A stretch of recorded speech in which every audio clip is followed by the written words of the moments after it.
Temos que compreender que naquela época, Kardec só foi se tornar unânime muito tempo depois aqui para nós no Brasil. Praticamente o Espiritismo desapareceu na Europa, com a Primeira e a Segunda Guerra Mundial. Permaneceu vivo aqui conosco. E no século XIX, quando surge o Livro dos Espíritos, nós tínhamos o que eles denominavam de espiritualismo moderno, aonde se estudava os fenômenos materiais, físicos, aquele transporte, aquela materialização, aquele efeito de levitação, das mesas girantes que aconteciam, como das irmãs Fox, quem estava aqui antes viu no telão. Ao estudioso do positivismo do século XIX, não lhe interessavam as questões filosóficas, mas meramente eles queriam condensar os fenômenos que eram físicos, ou seja, visíveis, para estudo, e não tinham interesse em conjecturas. Kardec veio dar um passo a mais, falando, olha, as mesas movem, e quem move é um ser inteligente. E esse ser se comunica através de pessoas com uma aptidão de permitir a comunicação entre dois planos de existência. E através da psicografia, que é a mensagem escrita, ou da psicofonia, que é aquela quando o espírito usa as cordas vocais do médium, ele falou, esses seres inteligentes são nós que aqui já estivemos vivos e agora estão em outra existência.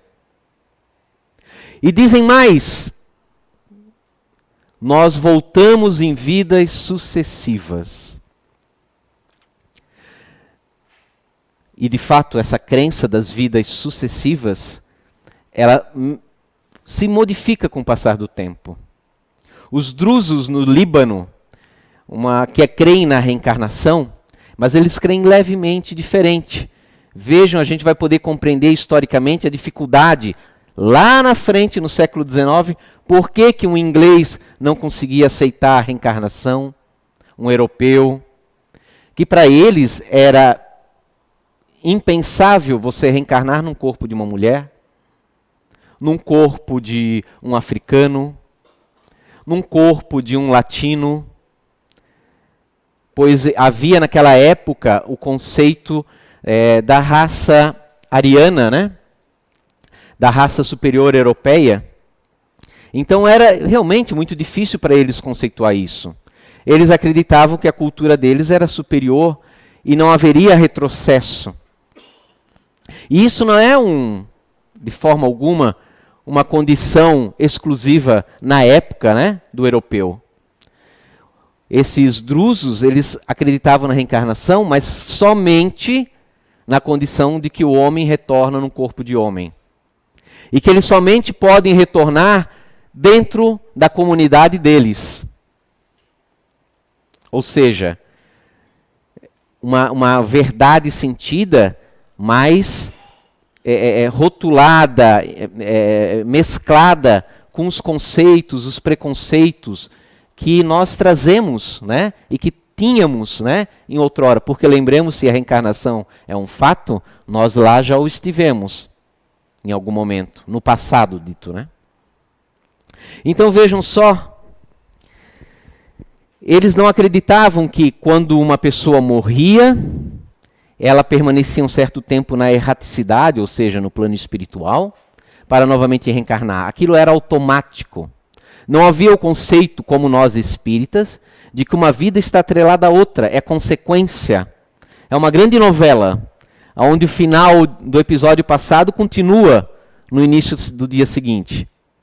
Para eles, cada vida era diferente, não tinha relação, eram experiências que o Criador fornecia para se aperfeiçoar.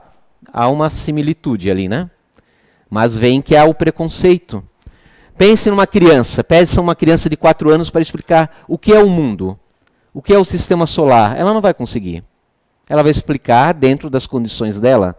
Então aquele sentimento natural que nós temos, por exemplo, de crer num Deus, como em séculos atrás, que é real, se manifestava através de uma figura, né, de um homem barbudo, velhinho, ou, para os gregos, né, antes de Cristo, na figura de homens guerreiros fortes, que eliminavam seus rivais. E não foge de forma alguma o Velho Testamento, a Torá hebraica.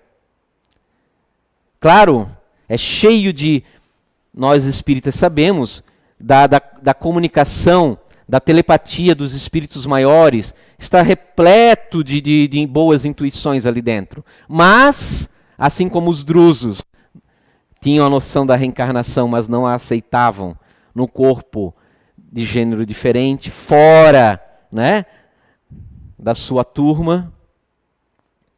Ali também nós temos a Jeová misturado nas crenças que eram comuns na época. Porque o que era ser bom no passado é diferente do que é hoje. Ser bom era ser guerreiro, era matar.